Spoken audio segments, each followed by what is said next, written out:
Good evening, everyone, and welcome to the CK Speakers Forum. What you were just hearing there in that music, that's our theme song, Buckingham Nicks. It's called Crystal from the 1970s, and it was what inspired the CK part of it.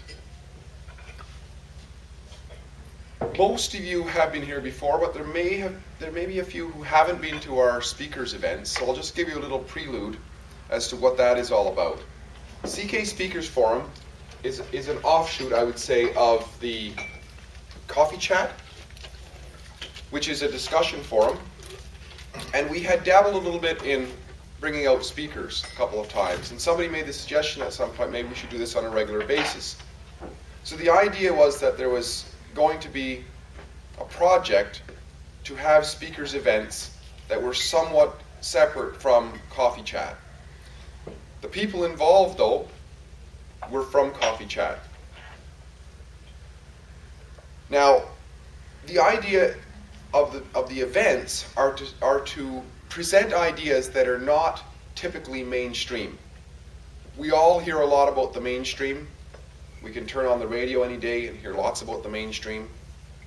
These are maybe alternative ideas. They are, though, along the lines of Coffee Chat's overall theme, which is improving the quality of our life experience. So these events are meant to be uplifting in some way, help to inspire us to think about other possibilities, other ways of thinking, to get us thinking and get us talking about alternative ways, perhaps. Now, you've noticed there's a $5 cover charge here. That was something that was decided when we started this because there would probably be costs incurred. I'll talk a little bit more about that at the end. But for example, there's a $100 cost for the room. So when we fall short of that in terms of purchases, we'll top that up, make sure the waitress gets her thank you on that. And I'll talk a little bit about at the end too, what we do at the end and what we do with the rest. But just so you know, we zero out at the end of the night. CK Speakers Forum is not taking money in and hoarding money or anything like that. So just you'll see how that works as we get towards the end. There's not many rules here, but just a few little ground rules, I should say.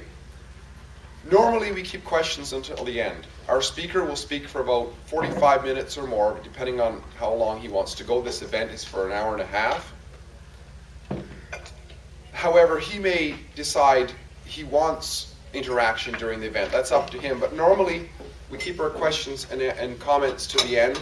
And if there's anything that you want to chime in at the end on, make a note perhaps. And then at the end of it is basically also directed by the speaker. So once again, unlike Coffee Chat, it is speaker directed, and as we see the different seating arrangement here, because it's front looking here. A couple of other things. Cell phones, if you've got them, please put them on vibrate or turn them off. A comment on parking, which is a little bit late for parking now, but for future reference, apparently there is parking in the back, I'm told. So parking is not great here, and it's actually seems to be getting, certain nights it's even worse. Bathrooms, if you have to go to the bathroom, just as quiet as you can, go out. They're at the end of the... Can you go out that way? The bathroom? There's bathrooms right there. Oh, there's bathrooms there. Okay, even better. All right, bathrooms are right down here. Our speaker this evening has been instrumental in the development of the CK Speakers Forum, both in his encouragement and his action on the team to get this going. He's also been involved for quite a while with Coffee Chat. As I said earlier, that's where the inspiration for the CK Speakers Forum came from. He's also, and he's been a long-term member, participant, helper, outer, whatever the other terms are at Coffee Chat. He's a really funny guy, for sure. You can get a couple of chuckles out of him. I didn't know the room was going to be different. We're just introducing. Okay. Find a place, no problem then. Even though he's a real funny guy, he's got a serious side to him. And tonight he wants to share something that he feels very passionate about. I don't know many details about it, but the sense that I get, I'll give a little intro on here. he has a message he wants to share. He feels that a lot of times in life, we have been running on a fairly superficial level. But there's more going on under the scene. And he wants to share something about that, and it's going to have something to do with his inner journey. I hope you can join with me to welcome Lang Seitz as he presents his presentation called If This Is So, Then. Welcome, Lang.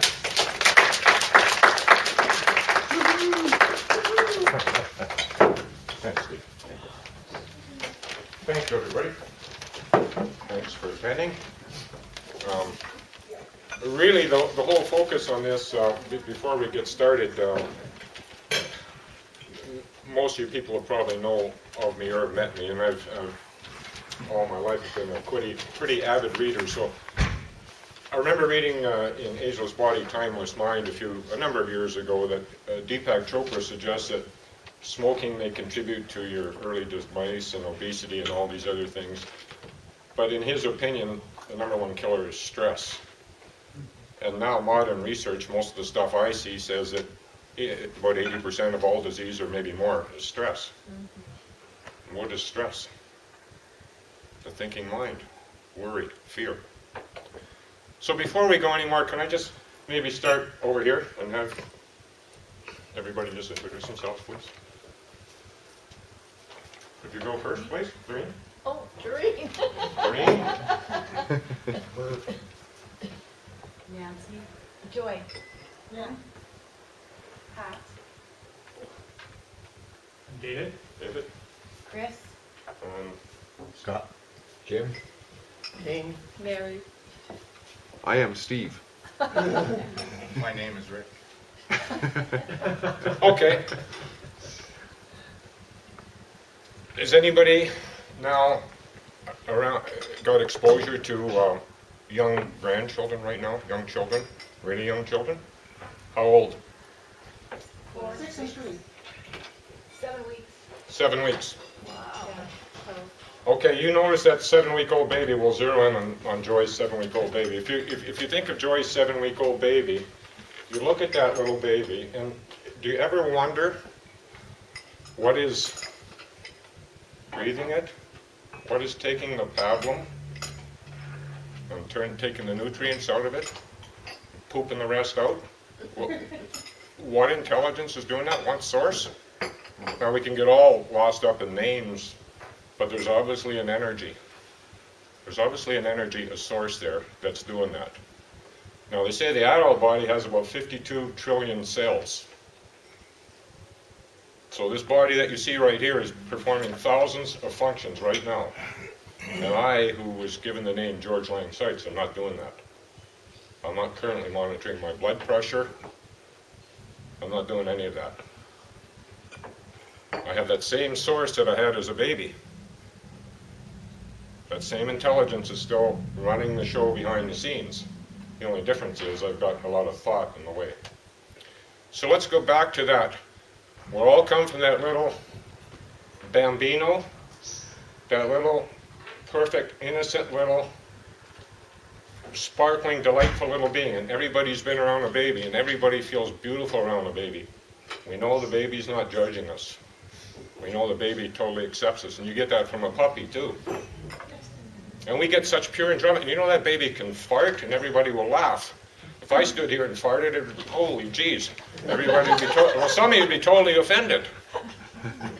But that's a natural act. But the software says, oh, geez, don't fart. Suppress that. That software also taught me how to gossip, and the baby doesn't gossip. Interesting. Well, let's make a little distinction.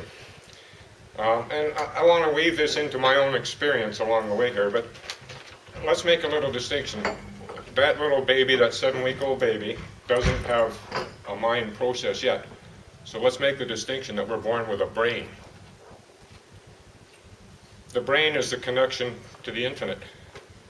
And if you were raised by wolves, you wouldn't have a mind. The mind is the software that's given to you by the people who raise you. Isn't that true? So I was born in Sault Ste. Marie, Ontario. And the software I was given was by a Canadian family, by Catholics living in a Canadian city. Now that's the software I was programmed with. Now, if we look at perception, we're all limited by our own perception. Eckhart Tolle in The New Earth gives a great example of that. He says, if I ask somebody where does the sun rise, most people would say it rises in the east. That's a relative truth. If you rose above the earth, you would see the sun doesn't rise at all. The absolute truth is the sun is always there. But we're limited by our horizon. So I was born in Sault Ste. Marie, Ontario, into a Catholic family. And my mother died, about 5 or 6 years ago. And until she got Alzheimer's, she told me I did not have the right not to be a Catholic. And I'm not bitching about that or complaining about that. That was her software. But anybody, you've been to Sault Ste. Marie, Ontario? Anybody here been to Sault Ste. Marie, Ontario? Familiar with it? The hospital I was born in, if you look across, maybe a half a mile across the river, that's Sault Ste. Marie, Michigan. If I'd been born there, with a little different bit of software there, I would have had to be a Vietnam, either draft dodge or go to Vietnam. Half a mile difference. Completely different software. Now you get people from Afghanistan or Iraq. Same thing. They're these beautiful little innocent little infants programmed by whoever. An interesting thing, if you follow that same perspective that Eckhart Tolle does about where does the sun, or what's the relative truth and the absolute truth, if you rise above the earth again, you're not going to find a boundary between Canada and the United States, are you? Or between the United States and Mexico? You won't find any boundaries at all. So countries are basically an illusion. And the human body, essentially, the ego, that programming, is essentially an illusion. I mean, if anybody's seen the movie What the Bleep Do We Know, or more specifically the follow-up Down the Rabbit Hole, they do an excellent video there of showing you what so-called material, including the human body, is made out of. And in A New Earth, Eckhart Tolle says that our bodies are 99.995% a vacuum. And anybody could prove that to themselves by putting your hand under a powerful enough microscope, and you would see that it consists of molecules and atoms, and it goes down into a Planck scale. So really, are we not this energy that's manifesting either as a tree, or as an animal, or as a flower, or as a human form? So we think we're a who, we appear as a who, why are we not more correctly a what? So if we don't know who we are, if we go through life thinking that we're this software, or that this limited image of ourselves, if we don't know who we authentically really are, of course we're going to live in fear. So you take that same scenario, you start from your parents, and most, or I don't want to say most, but a lot of children are taught by their parents the basic principle of turn the other cheek, teach other people with kindness. The parents are coming from their own software as well, but they teach their children, how to be kind to other children. Then you get into the educational system, and that's nothing but competition. You're not taught cooperation there at all. You're taught to compete. You're taught that there's limited resources. So the little child, even if he or she has been taught some general guideline and principles, now has a parallel sort of set of infrastructure or software coming back there. On the one hand, my parents saying, well, turn the other cheek and treat other people with kindness. But at school, they're telling me that I have to compete and I have to win. But there's limited resources. So we go through life like this. Rick sent me an excellent video a couple months ago. It's one of the ones on the Sacred Geometry series. There's a number of them. But this particular one, the reference I'm making, they talk about the same thing, that you come in there, then you go to the school. And if you can regurgitate the facts that those teachers teach you, if you can do the memorizing, if you don't cause any disruptions or any trouble, you get the hey junior, you're doing really good, and you get the A's. And you can do that all the way through school. But those people, the movie suggests that those people who do that all the way through, they become tomorrow's leaders. But are they running on their own beliefs? Or are they just running off the software that was taught to them in school? And is that software even correct? If you read Spontaneous Evolution by Bruce Lipton, it was just written in 2009. He does an awesome job of questioning where our educational system is going. That he actually has 4 pretty relative points as to say, like, our whole educational system is based on Darwin's law of materiality, or whoever said that it's a material universe, and that's not so. He also said that at one time they thought that your DNA was irreversible. Well, the science of epigenetics has disproved that. We're also taught that it's survival of the fittest, and that's not true. So there's 4 points in there. But he goes on to say, but the whole educational system hasn't caught up with that. So we're rewarding people all the way up for regurgitating these facts that are not, I mean, wasn't it Galileo who came out and said that the earth is round, not flat? Copernicus. What was it? Copernicus. Wasn't he threatened with execution unless he recanted that, or excommunication? No, that was Galileo. Yeah, somebody said that and they were threatened with execution. Or excommunication if they said that, because the church didn't, no, we can't have that, it's flat. So according to Bruce Lipton, that's what our educational system is, at least at that level, is right now. So according to that movie, if you don't question, and the kids who do question that, I don't know if they still put them on Ritalin, but they did for a long time, to conform. So all that is to conform, keep you structured, keep you part of the herd. So where does my story weave into this? I mean, as I mentioned, I was born in Sault Ste. Marie and raised by a Catholic family. All my relatives are there. My cousins, my aunts, uncles, or any that are left. I don't have any aunts or uncles left, but I have cousins in Sault Ste. Marie. And my dad, he got transferred to Winnipeg when I was 9. I didn't know my family didn't know anybody in Winnipeg, nobody. Not a soul. No relatives, no aunts, uncles, nothing. And I was one of those people, just like in that Sacred Geometry. I had a scholarship out of grade 8. We moved to Winnipeg when I was in grade 3, but I got a scholarship out of grade 8 into an all-Catholic high school, St. Paul's High School in Winnipeg, and I passed with honors out of grade 9. And then my dad got lung cancer, and he died when I was 16. But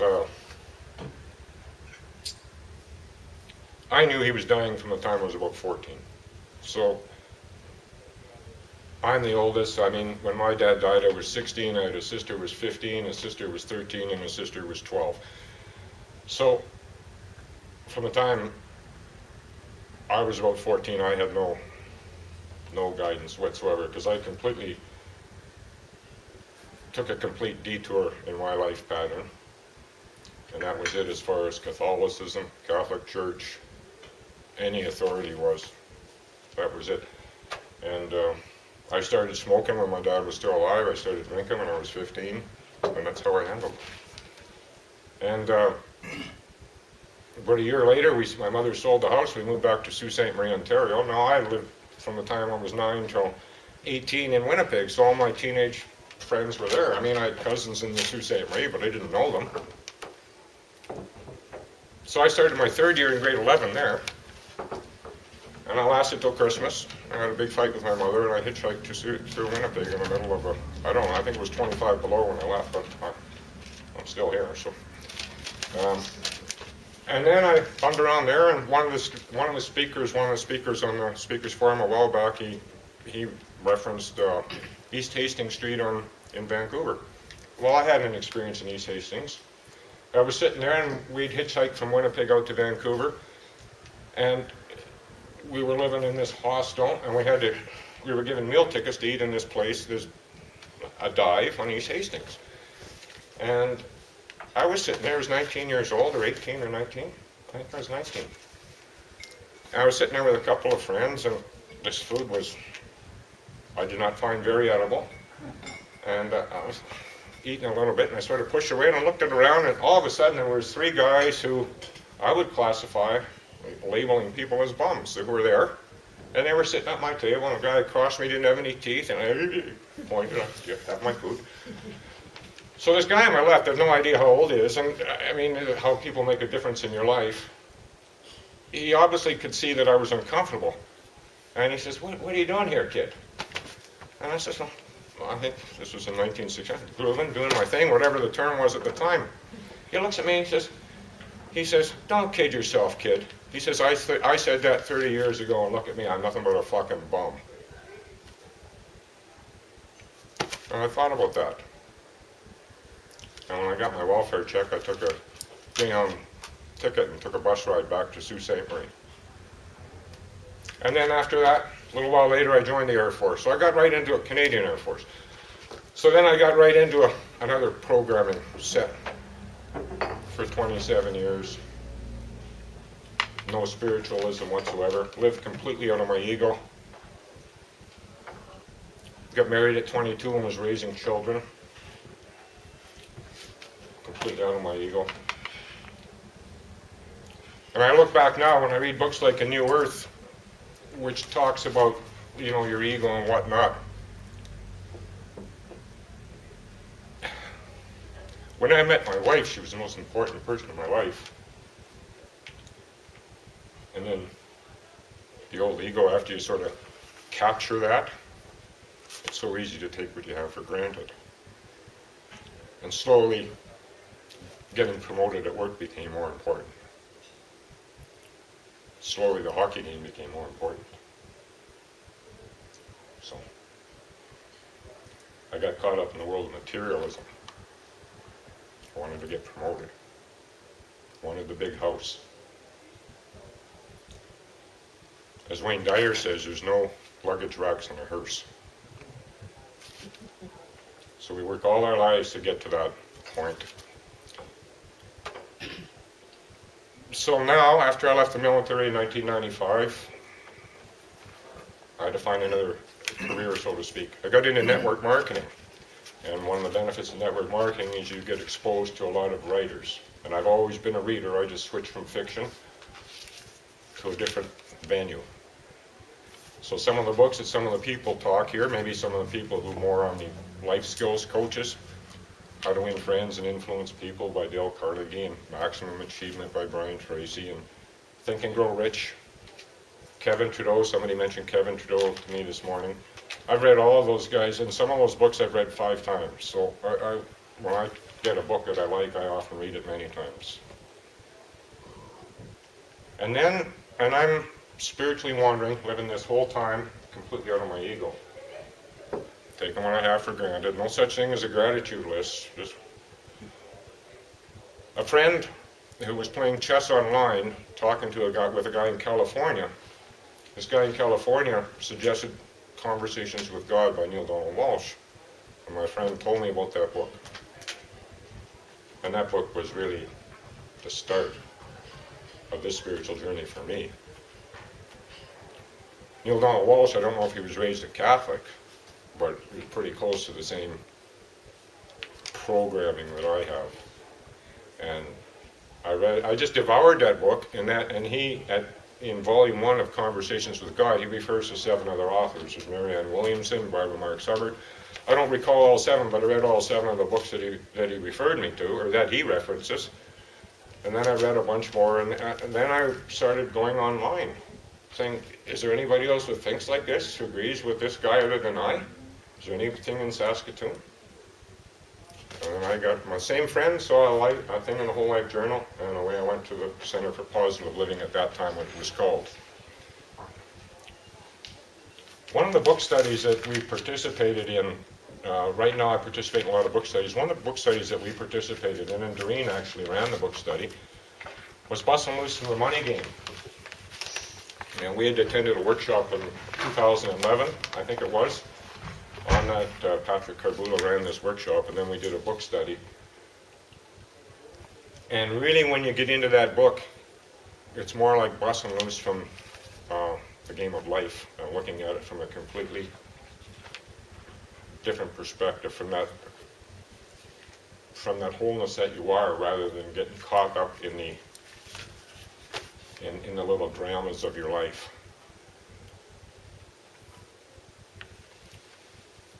We are this energy manifesting temporarily in this human form. If we can realize that, then the fear of death is completely gone. Because the human form is just the temporary carrier of that source, of that energy, whatever word you want to call it, doesn't matter, it's just a word. And isn't that how society has us all stressed out? We don't know who we are. I mean, every commercial on TV says, well, hey dude, your hair's too gray. Isn't that natural when you get to be a certain age, that your hair turns gray, or your teeth may not be quite as white? That's a natural process, but commercials on television are geared to say, hey, that's not natural. It's not natural today. It is natural for your body to die. You're not even the eagle. That's not who you are. But all the stress comes. So really, if you can envision an ocean, that little baby, when they're born, they don't have that mind. They don't have that software drilled into them, programmed into them. They don't have that. That intelligence is breathing them, is taking the paddle, and whatever. The blood pressure, that's doing it all. So if you envision the ocean, that baby is, say, down at the bottom of the ocean at its source, right down there, marinating in its own splendor.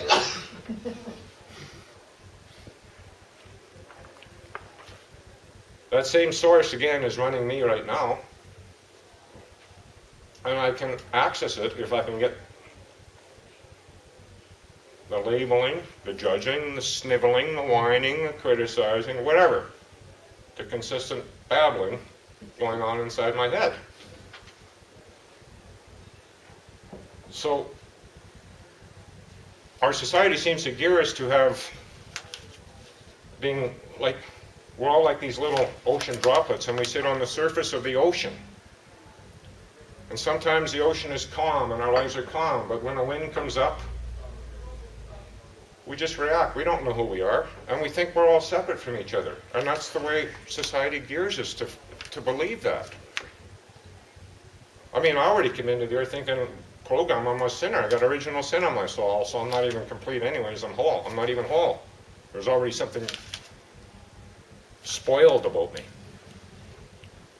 A recent survey, actually the author of Bustin' Loose from the Money Game, quotes a survey that was done in the state of New York recently, and the vast majority of children by the age of 9 have low self-esteem.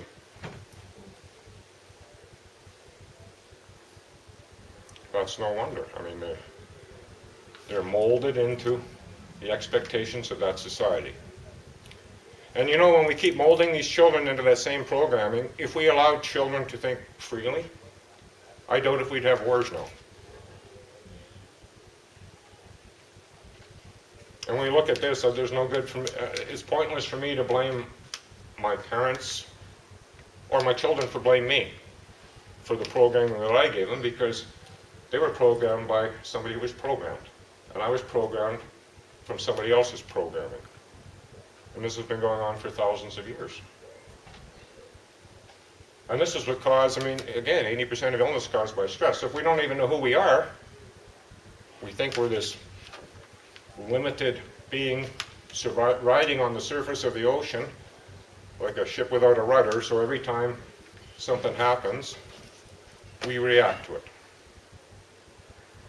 Now, in the movie What the Bleak Do We Know, one of the, Joseph, I don't recall his last name, one of the guys there says the human brain, the brain has the most sophisticated pharmaceutical laboratory in the world. It's called the hypothalamus, I believe he calls it. And that pumps out adrenaline and cortisone and endorphins and all this stuff based on your emotions. Your emotions, where do they come from? They come from your thoughts. Your thoughts come from your values and your beliefs. And if we don't ever take a look at where those beliefs come from, then we're really operating off somebody else's software. If we don't take the opportunity, I would suggest to look into some of our limiting beliefs. I mean, I still would not even attempt to get up and dance anywhere, publicly, in front of anybody. I'd do it in front of my dog, but he's okay. I would have to have a lot of That's working. Liquid courage. liquid courage. And even within, if there's nobody else up on the dance floor, I'm still not going. But I was told by somebody years ago whose opinion I believe that, hey, dude, you're not a very good dancer. And I'm probably correct. I probably look like Gomer Pyle learning to march up there, you know. So that's who, but I had that belief. I had that limiting belief. I also have a limiting belief that I'm mechanically inept. And I am. I have that belief. And it's done unto you as you believe, isn't it? So, for this energy, and you know what? Could I just ask all of you to indulge me and close your eyes for a minute? Just close your eyes, sit back. Don't have to close your eyes if you don't want. Just take a couple of deep breaths.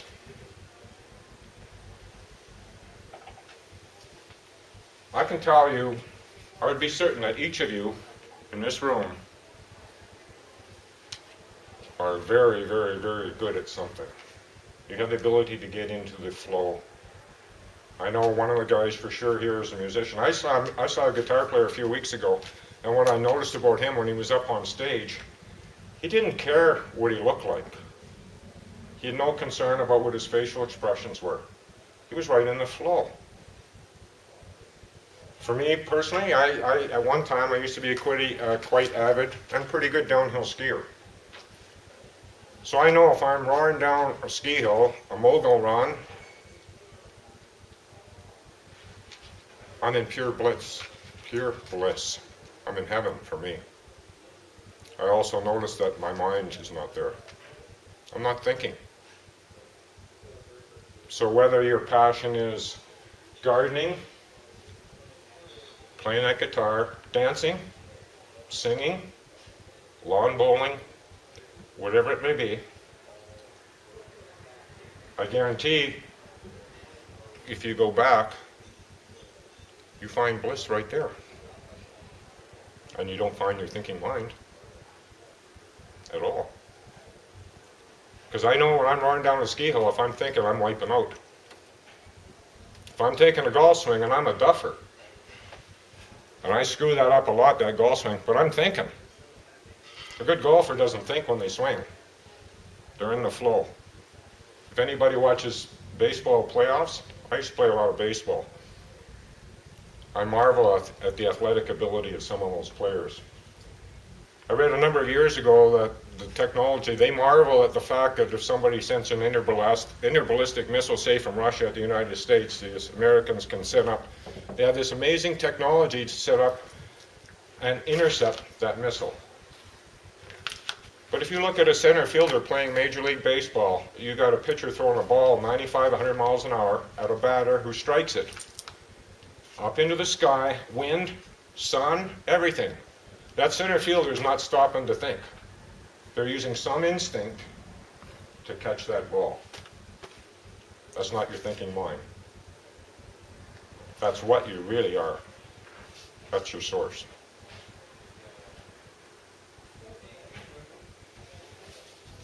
So the first point I'm trying to make here is that if for anything, we're that energy. And if we can accept that, that takes a lot of that fear, that stress away from our experience. Yes, this human form is going to die, but it's not even, it's a who, but it's a temporary manifestation of that one source. I have a young dog, Max, right now, but some of you people here would remember the dog I had before that was named Saku. It was a Shih Tzu, 6.5 pound Shih Tzu. Beautiful little dog. And I had to put that dog down about 5 years ago. It had a lung infection.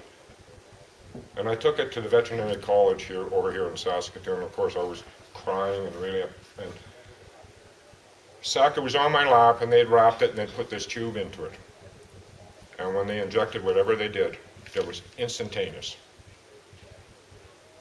What we had here was a carcass of a dog.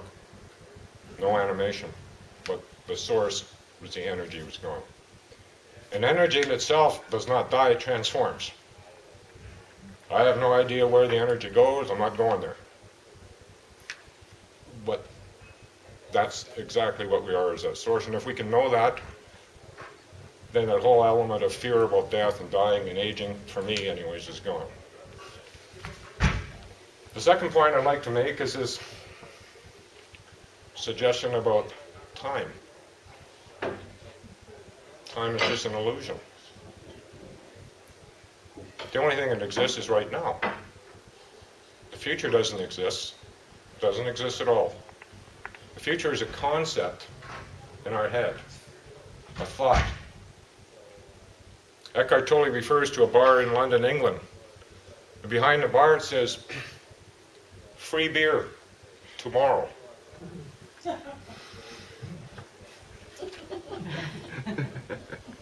So when the wino comes to the bar and he says, oh boy, I'm going to come back tomorrow and I'll get free beer, but when he comes back, the sign's still there and it's now, it's not. So when tomorrow comes, it's now.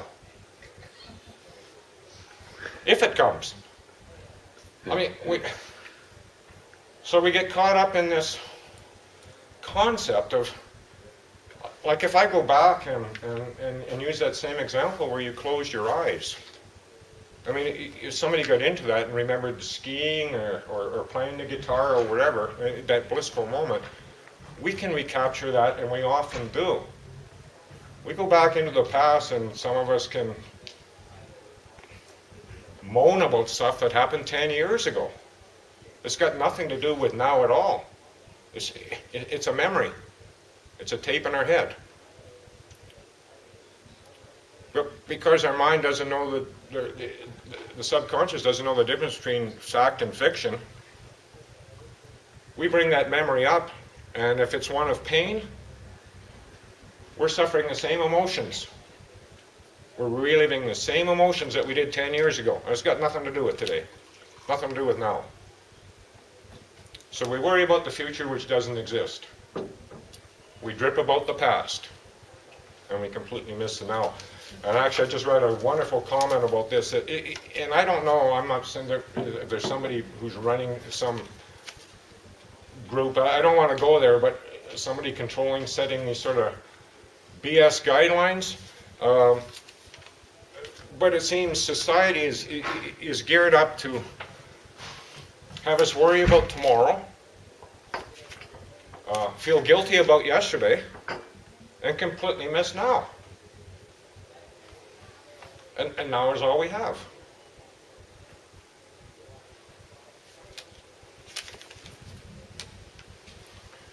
So, maybe I should check here.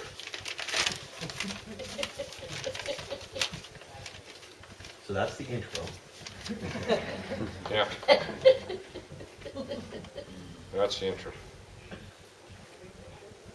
You're doing right. You know, one of the best books I read along this way, I mean, once I started going to the Center for Positive Living, I took all of that Science of Mind training, Ernest Holmes, some wonderful, wonderful training there. And really what that Science of Mind training did to me was put that certainty out there that there's one source. And I was taught in catechism by the nuns that one source. I was taught this in grade 1 and 2. And I passed those classes with A too, because I could do that. They said that the dude is omnipresent, omnipotent, and omniscient. And even in grade 2, I was at, well, if the dude is omnipresent, does it stop outside here? Why do I have to go through somebody to get to his omnipresence? Omnipresence would mean it doesn't mean it stops here.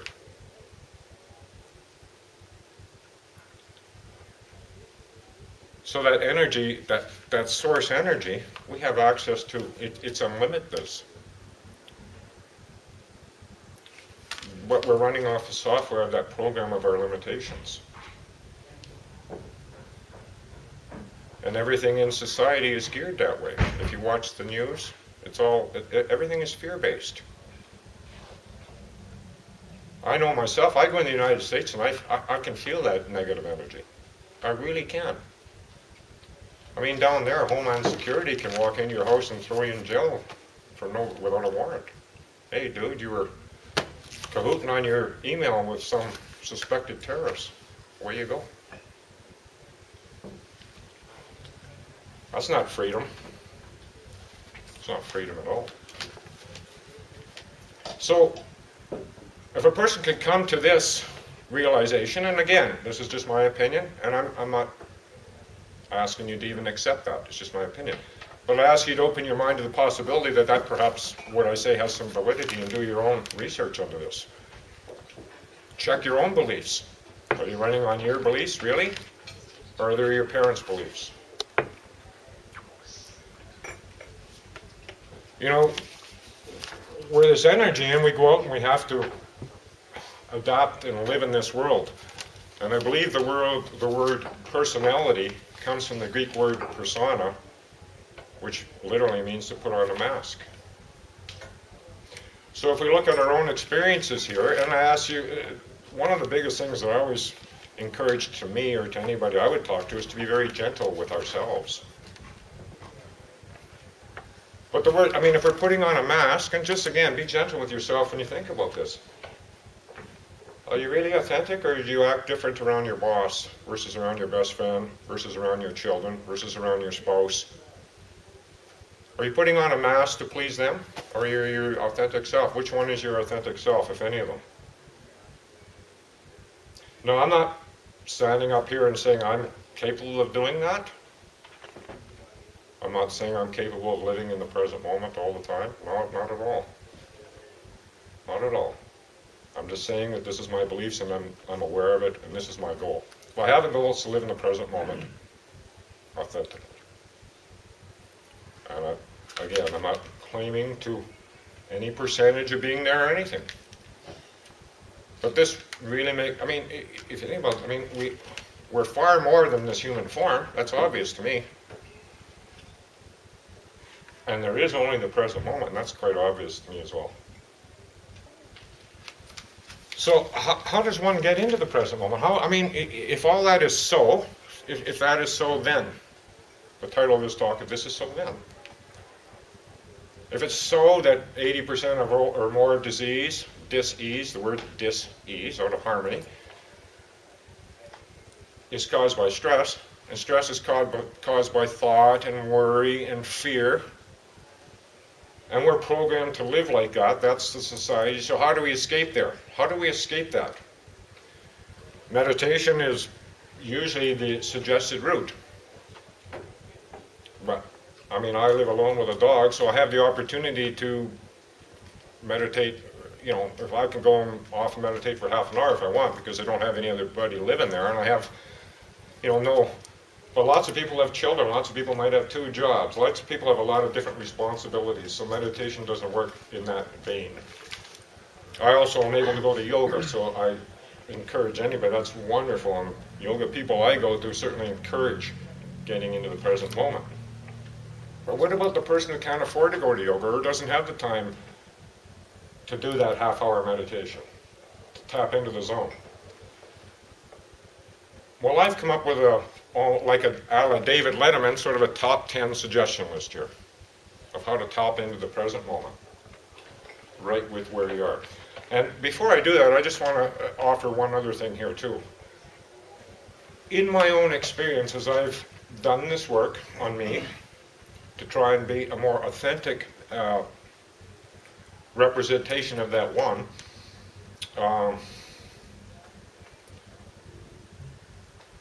I've learned that my harshest critic is me. And I think that's true about everybody. I can relate back to playing fastball when I was living in Edmonton, stationed in Edmonton a number of years ago. And I was a pretty good ball player as well. And on the fastball team, I played third base. So I don't know if anybody's familiar with fastball. If you're playing third base in fastball, you're playing maybe 30 feet from the hitter because he could bunt or he could drive it, try to hit it down your teeth. So you have to be right there, and you're in the zone. But if a guy hit a ball and went through my legs, I would be beating the snot out of myself. Oh, you bonehead, you idiot. I mean, those are just gentle words. I don't want to... What an idiot. You should have had it. You should have had it. The next play, the shortstop, because the same thing would happen to the shortstop. I'd go over and say, hey, shit happens, Steve. So aren't we all our own harshest critics on ourselves? And whatever we feel about ourselves, we mirror out. So I've learned that as I work on me, I have to learn to accept me. How can I accept you if I can't accept me? I wouldn't know how. How can I be your friend if I'm not my own friend? I wouldn't know how. How can I authentically love anybody if I don't authentically love me? I wouldn't know how.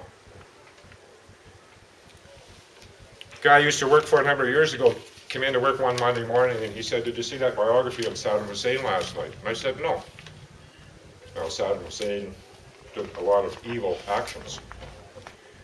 But he said it was kind of interesting. He said it showed that when he was in the fetus, in the womb, I don't know if his father had taken off, and I don't know if the mother had so many kids, she didn't want him. She was running her belly into a wall trying to kill him, trying to abort him before he was born. He killed his first person at 10 with a gun given by his grandfather. And yeah, he did a lot of evil things, but did he know what love was? I mean, if nobody gives you that software, how can you...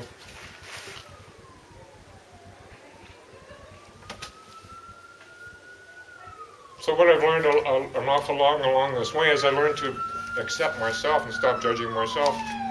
The mirror out effect is I stopped judging anybody else.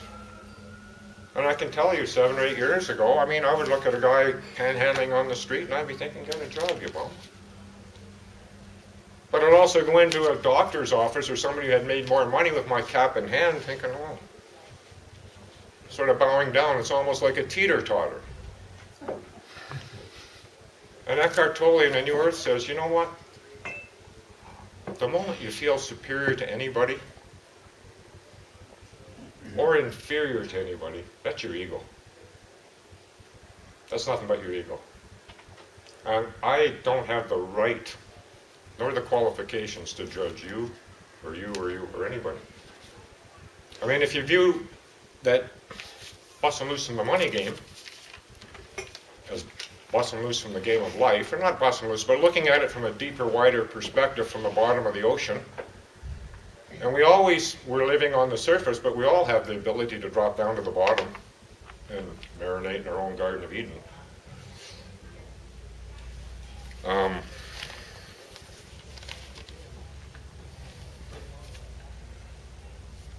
What was this about busting loose in the money game? Doesn't matter. We have a top 10 list here of how to tap into the present moment. The only moment that exists. You don't need to spend a half an hour. But if you could discover that same blissful feeling that you had when you're downhill skiing, when you're playing your guitar, when you're lawn bowling, when you're dancing, you know that when you were doing that, when you had that blissful moment, that your thinking mind was not there. So your thinking mind is necessary, but it's not necessary in everything. So I'm sure there's a number of suggestions on how you can do this, but I've come up with my top 10 list of how you can live day to day in the present moment. Suggestions. Before I do this, I just want to reference one more thing from A New Earth. Eckhart Tolle in A New Earth, I don't know how many people have read that book. In there he talks about he's doing a presentation, and somebody comes up to him after the workshop with a handful of, there's this course, and there's this course, and there's this course, and there's this course. Which one do you suggest I take, Mr. Tolley? And Eckhart Tolle said to this guy, he said, well, I'm sure each one of them would be equally worthwhile. He says, but I can give you a suggestion, that if you concentrate on just being aware of your breath as often as you can, if you did that for 1 year, you would learn more from that than you would from all those courses combined. And I'm not saying don't take courses, but if you can do from that authenticity, because getting into the breath, that's what you really are. I mean, we can live without food for, 30, 40 days. Some people fast. You can live without water for 6 or 7, I don't know. How long can you live without your breath? Once it's gone, you're gone. Somebody asked me at work about 3 weeks ago, they said, and my first name is George, so that's how I go by at work. I think it was a Tuesday or Monday. They said, George, how are you doing today? I said, I'm doing great. Thank you. How are you doing? Oh, not bad. I'll be better Saturday. Well, Dudette, I have no guarantee I'll be here Saturday. And I don't. So I choose to be happy right now. It's the only moment there is. None of you has any guarantee you'll be here tomorrow. None of you can say you have an ironclad guarantee you're going to be here tomorrow or Saturday. But we live so much of our life worrying about that. I don't watch a lot of TV anymore. Actually, I just was telling Rick I'm going to cancel my television this week. It's useless for me, but I don't want to spend any more. But I was watching a football game last January. It was a Sunday afternoon. It was the National Football League playoffs, and I'd had a couple of bubbly pops there. And one of the reasons why I'm canceling is I like football, but it's the commercials. And the same commercial come on about 8 times. And I've had a couple of bubbly pops, as I said. So this one lady, close to my age, gets on, I'm worried what's going to happen to me. And then a couple, they're all about my age, we're worried what's going to happen to us. And then there was a dude, I'm worried what's going to happen to me. And all of it was about some financial planner worrying about their finances 20 years from now. I came very close to calling that toll-free number and say, hey dude, I know what's going to happen. You're going to friggin' well die.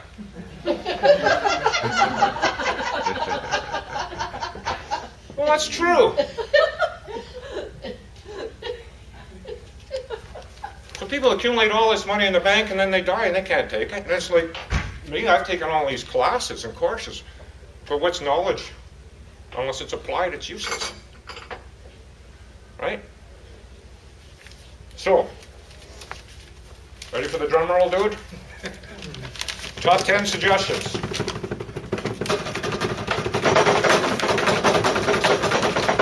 Number 10. And this comes directly from Eckhart Tolle, so the first couple come from him, or he. And I know that there's one lady in this audience, I think, who's practicing this, because she told me about it. And I watched it in an Eckhart Tolle video, and he says, when you go out in the car, when you start your car, instead of just hopping in and jumping in the car, just sit down, close your eyes, and take about 4 or 5 deep breaths. Just relax, slow yourself down. Start to come. I don't do that every time I get in the car, but I normally do it when I get in there in the morning. That's when I remember. And I've taken that forward to do it when I hit my desk at the office. I went beside a computer and I put all this computer energy coming off. So I have Iris the Ivy there, and I say, good morning, Iris, and I sit down and I close my eyes, take a couple of deep breaths. Just sort of zone in and then start the day from a more relaxed vibration. So that was 10, starting car. Number 9, sitting down at your desk. Number 8, eating. Eating. Like Eckhart Tolle, do we really taste our food? I mean, I'm a prime example. This is one, all these I have to work at. I'm not expert at any of these. These are ones I work at. Eating. for many years, I'm eating and I'm reading a book. I'm eating and I'm watching television. Now, if you're eating at a restaurant with somebody else, it's hard to do. If you're eating with a big family. But if you're eating just by yourself, I now just eat at my kitchen table. I don't turn it, nothing. And I try to slow it down, and that way I can actually enjoy the food. How can you enjoy the food if your mind's not even there? If you're worried about what you're going to do Saturday, if it comes.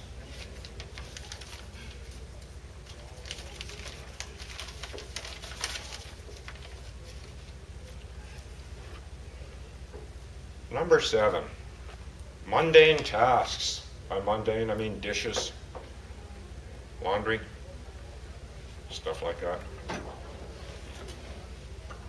Mowing the lawn. You know, when I do dishes, nobody would ever accuse me of good, or award me with a good housekeeping banner. So when I do dishes, it's quite an event, because when I do dishes, normally it's when I don't have any other dishes left to eat off of. So it's it takes a little longer than it would for some other people. But I could sit there and argue with what is and wish I was somewhere else, or just say, all right, dude, just go with the flow here. Dishes have to be done. Why argue with it? I mean, that's a golden opportunity to shut my mind down and be there. And everybody has to do their dishes, I think, unless they use paper plates. Number 6, lineups. Oh, this is a beautiful one. I line up at the bank or in a grocery store. And sometimes I'll sing, why is there such a big lineup? There shouldn't be a lineup. And then you're arguing with what is. Who says there shouldn't be a lineup? But you're pissed off because there's a lineup and you think there shouldn't be. Well, who says there should not be? It is what it is. There's a lineup. So I have that opportunity to line up, to worry about Saturday, to drip about yesterday, or take a deep breath and just slow down. And you know, the more I do this, when I first started trying meditation in 2002, when I went to the Center for Positive Living, a guided meditation, I could not shut down that mind.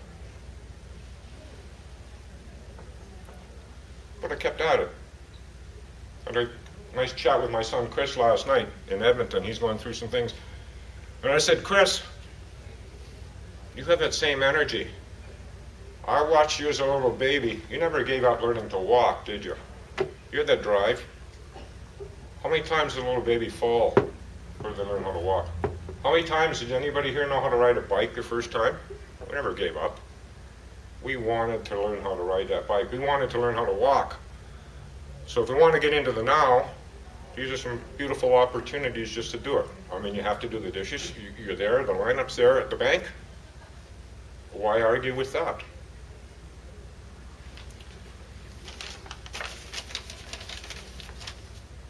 And arguing with what is, just causes you stress.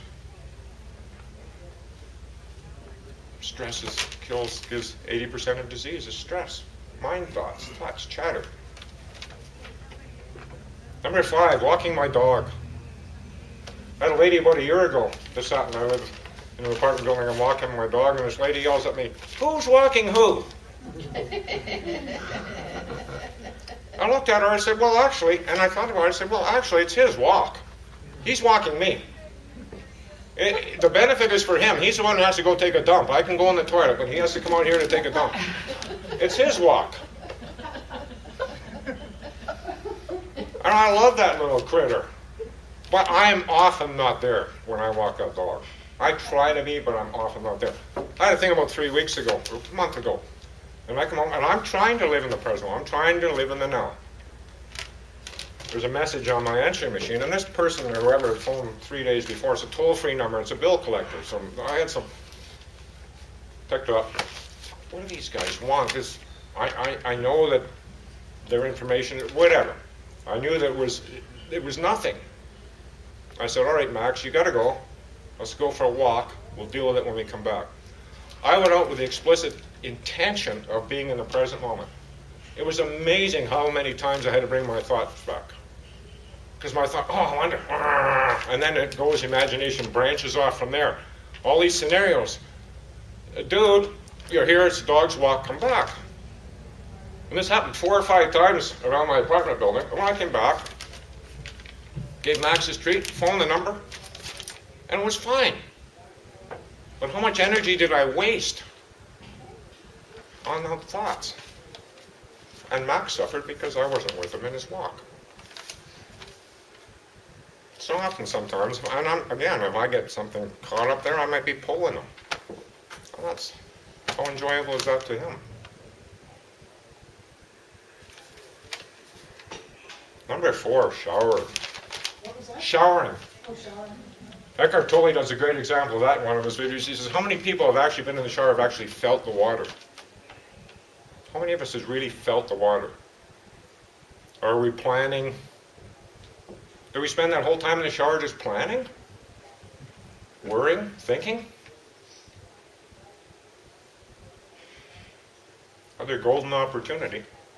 And again, if you try this, and the key is don't beat yourself up. If you're not going to be successful right off the bat.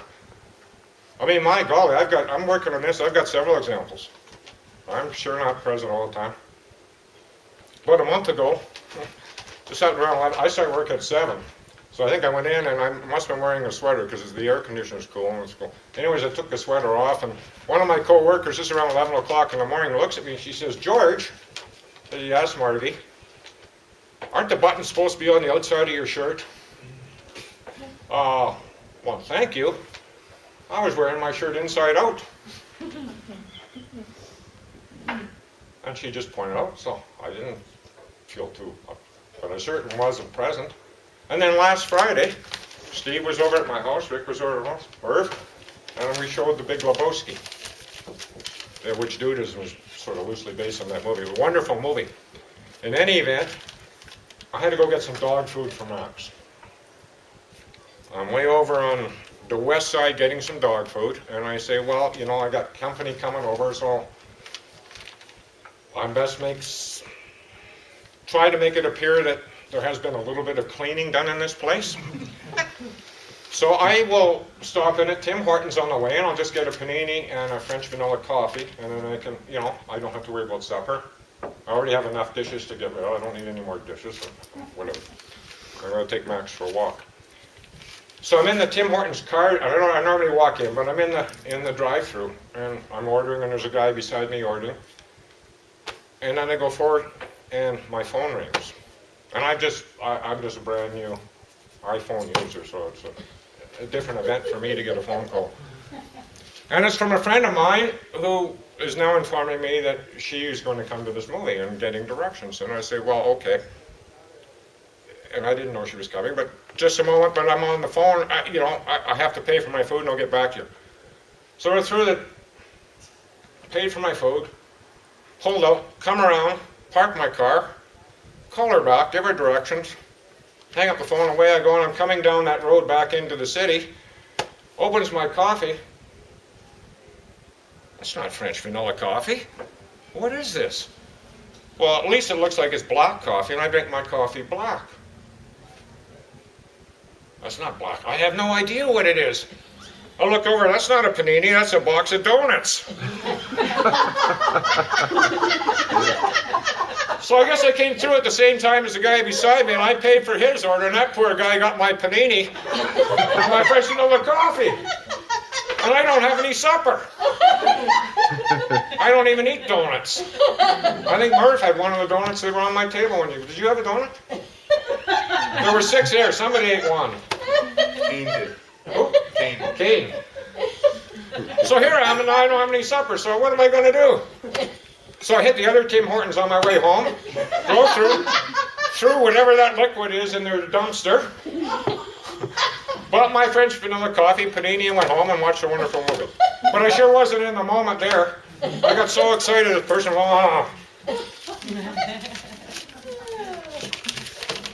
But I can laugh at myself about it. It is what it is, eh? I'll be gentle on myself. I've been living out of my ego most of my life, and certainly not in the present moment, so this is all new stuff. Number 3. This is a really tough one for me, brushing my teeth. I'm rarely there when I'm brushing my teeth. Rarely there. It's always a rush brushing my teeth. Oh, brushing your teeth, okay. It's always rushing through, and I do a terrible job because it seems to be a rush job for me. Really. Number 2, and actually I just read an article last week that this is overpassed. Impaired driving is the #1 cause of preventable accidents in Saskatchewan. Inattention while driving, texting, cell phones, smoking, the whole thing. How many of us go to work and we have no idea how we even got there? We can't remember anything along the journey. Me too. I point at me when I bring these suggestions. These are just ones I work on. And actually, going back to that just for a moment, I think an organization like Mothers for Impaired Driving would be far more valuable if they were Mothers for Responsible Driving. If there's anybody that I could think of that would qualify for a sainthood in my lifetime, I would have to say it would be Mother Teresa. And Mother Teresa's been quoted that she would never attend anything that was anti-war, anti-drugs, anti-this, anti-that. Because at our core, we're energy. And that energy sets off a vibration. If you enter anything anti, that's a negative vibration. And if you want to read more into vibration, I can suggest Power versus Force by David Hawkins. Wonderful book. Studied the science of kinesiology. And according to his studies, a guy like Einstein, a considered genius, maxed out at a vibrationary level of 499. That's as high as you can go on the intellect. Einstein himself was quoted as saying that problems caused by mankind would have to be solved from a higher consciousness. We cannot solve these problems from the same consciousness. As a matter of fact, when he discovered his, whatever it is, relativity, that theory, he's quoted as saying he hallucinated that he was surfing on a moonbeam into infinity when he did that.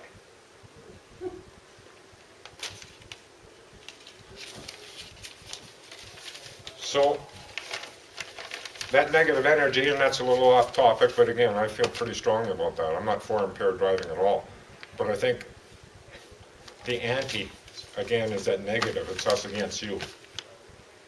The for encourages people to be responsible. Mothers for responsible driving. And the #1, drum roll please. The #1 opportunity to live in the present moment. And an expression I use is cherish the moment, because the only moment you have is cherish this moment, right? So the moment we have is now. How about cherishing the movement? Take it down. Bowel movement. Yes. Oh, right. You're there, you can't go anywhere. If you try to force it, you're likely to get hemorrhoids. Be there, be present, enjoy it, relish it.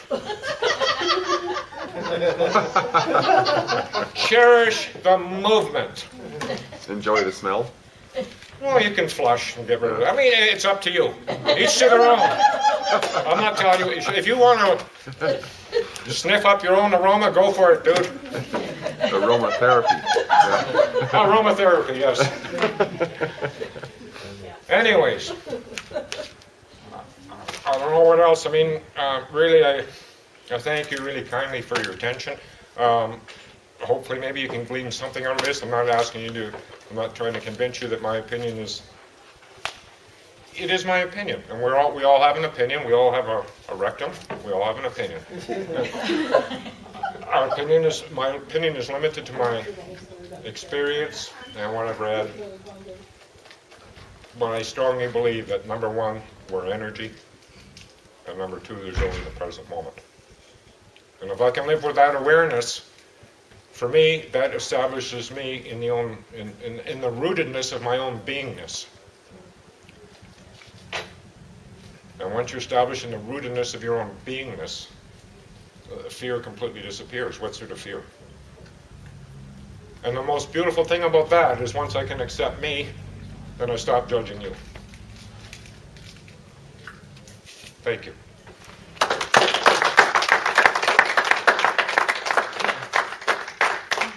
Do you want me to go up and give a few words? Sure. Okay. Do you want to do some you want to do some question and answer? All right, off to Yeah, yeah.